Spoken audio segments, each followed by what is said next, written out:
rusak. Kalau mother father rusak juga nggak bang? Enggak, udah dikubur punya aku. Yang satu, tinggal satu. Udah rusak. Wah, gelap pun. Siap-siap. Gadget.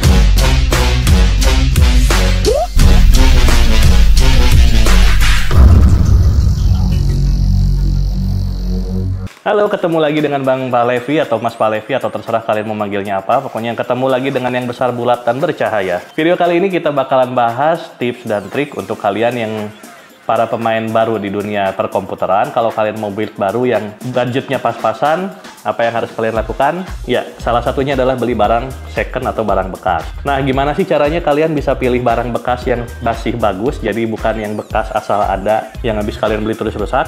Mari kita simak videonya.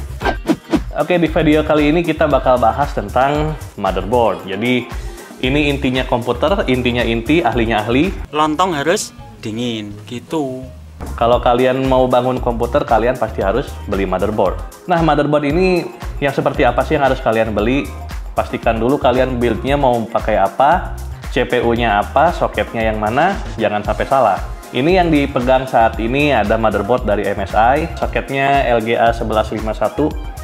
Jadi ini untuk Intel generasi ke-6, 7, 8, 9. Bisa jadi rekomendasi buat kalian yang budgetnya pas-pasan banget, karena CPU i5 generasi 9 sekarang harganya udah 1,5 jutaan. Second, itu udah recommended kalau kalian buat gaming, bahkan sampai title yang AAA pun harusnya masih cukup. Ya, walaupun nggak di ultra high, tapi ya kalau kalian bikin PC dengan budget pas-pasan, kayaknya jangan ngarep ultra dari awal juga sih. Oke, langsung aja.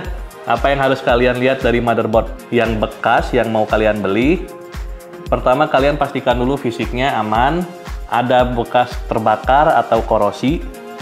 Jangan lupa bagian belakangnya juga, karena solderannya juga kebanyakan di belakang.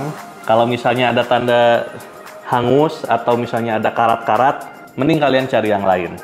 Memang kalau misalnya masih bagus, masih bersih, itu motherboard masih aman. Mungkin masih aman. Tapi seenggaknya dari visual itu, satu red flag udah bisa dihapus atau ditambah. Tergantung hasil dari pengamatan kalian. Jangan lupa beli yang sesuai dengan soket kalian. Sekali lagi, soketnya apa? Kalau kalian pakai AMD, pastikan soketnya dari AM2, AM3, atau AM4, atau mungkin AM5 kalau yang baru. Tapi kayaknya masih masuk budget nggak ya? Nggak tahu dah. Kalau kalian pakai CPU Intel, pinnya ada di motherboard. Kalau kalian pakai AMD, pinnya ada di CPU, makanya perhatikan pinnya juga. Misalnya ada yang bengkok atau enggak. Jadi kalian harus perhatikan nih baik-baik di sini. Ada pin yang enggak sejajar atau misalnya ada yang bengkok, pasti kelihatan. Karena di sini juga ada beberapa pin yang enggak sejajar. Kalau bisa diluruskan itu masih aman, tapi kalian harus coba juga pasang dengan CPU-nya apakah bekerja dengan baik atau enggak. Kalau misalnya CPU-nya tidak respon, coba dengan CPU yang lain kalau ada. Kalau nggak ada ya udah cari lagi aja, nggak usah dipaksain daripada. Terus pastikan juga port I/O-nya di bagian belakang nih. Kalau misalnya kalian bisa coba di tempat, kalau ini bisa dipakai dinyalakan, cek apakah semuanya masih berfungsi dengan baik atau enggak.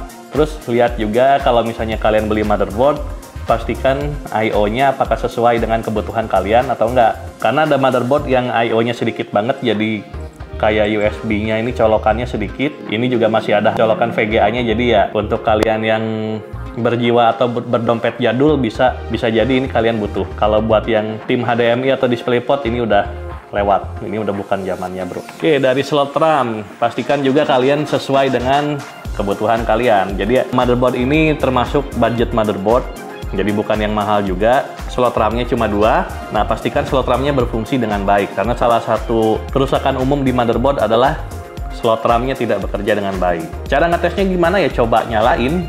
Gak ada cara lain, coba nyalain. Dia bisa booting dengan benar atau enggak. Kalau misalnya bisa, aman. Kalau misalnya nggak bisa, coba diganti dengan RAM yang lain. Atau kalau misalnya emang nggak ada RAM yang lain, ya mungkin lebih baik kalian cari yang lain lagi. Cari pacar lagi.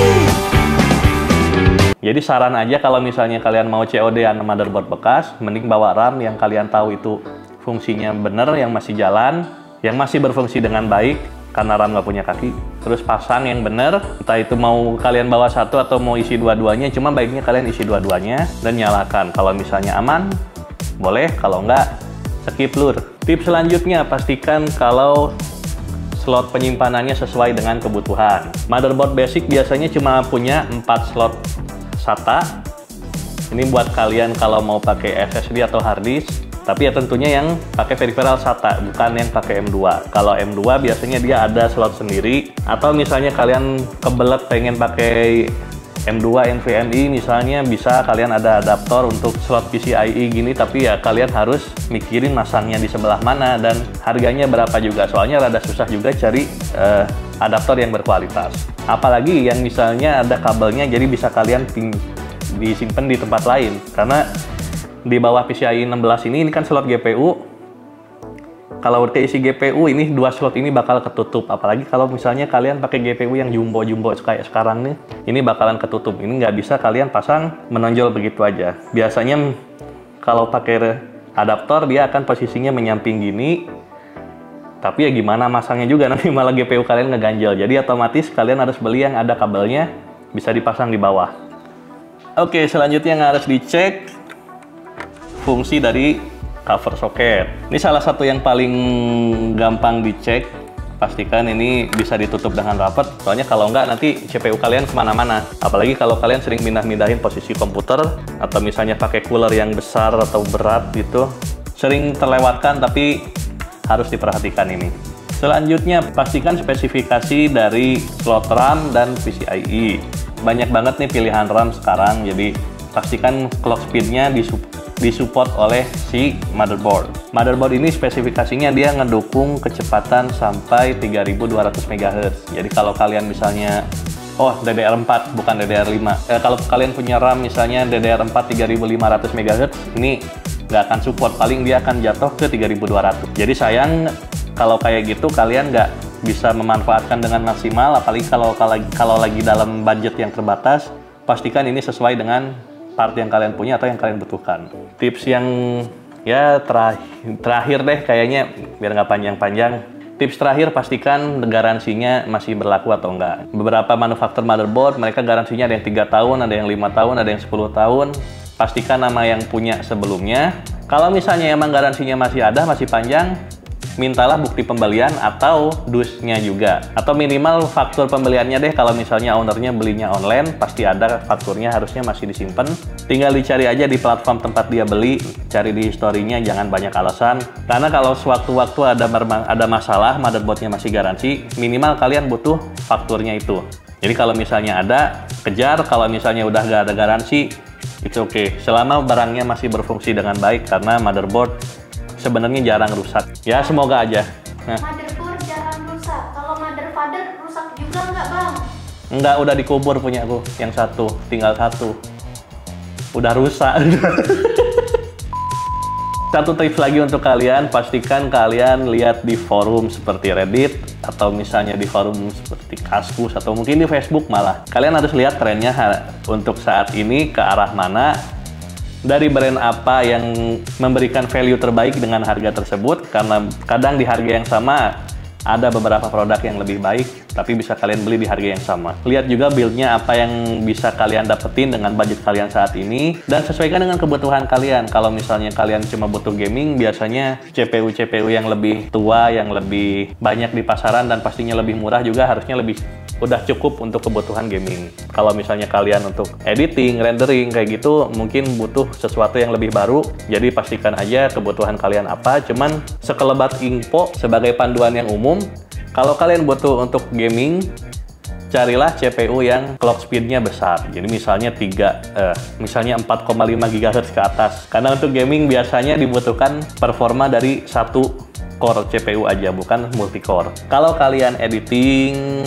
atau rendering atau ya yang menghasilkan cuan, ya gaming juga ngasilin cuan, cuma ya mungkin belum sebanyak itu. Kalau kalian kebutuhannya untuk produktivitas, perhatikan jumlah core-nya, karena semakin banyak core, semakin banyak thread, maka itu akan mempercepat pekerjaan kalian. Lebih satset, lebih gas, lebih cuan.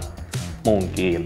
Oke, segitu aja video kali ini. Kalau kalian punya pertanyaan, kritik, saran, komen aja di bawah. Kalau misalnya kalian mau info lebih banyak tentang hal-hal random dari dunia gadget, komputer, dan elektronik lainnya, follow channel kita. Jangan lupa like, subscribe, dan juga nyalakan lonceng notifikasinya kalau misalnya mau. Kalau nggak ya nggak apa-apa sih. Kita bakal balik lagi dengan tips-tips yang lain yang pastinya bikin kalian nggak bangkrut tidak pada waktunya. Sampai ketemu di video selanjutnya. Sampai jumpa.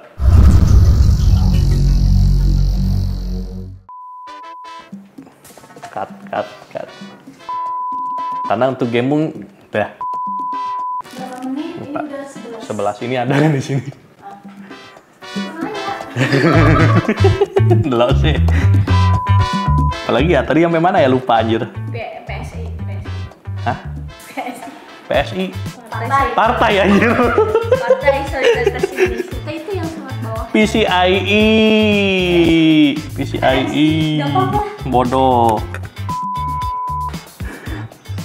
Lumayan buat lucu-lucuan. Aku jadi cok. Wah, kameramen gimana sih? Wah, ini kameramennya udah nggak gajian kamu. Nggak apa-apa. Ntar ada jauhin ya biar nanti bisa di-crop sendiri ya. Terus jangan lupa juga,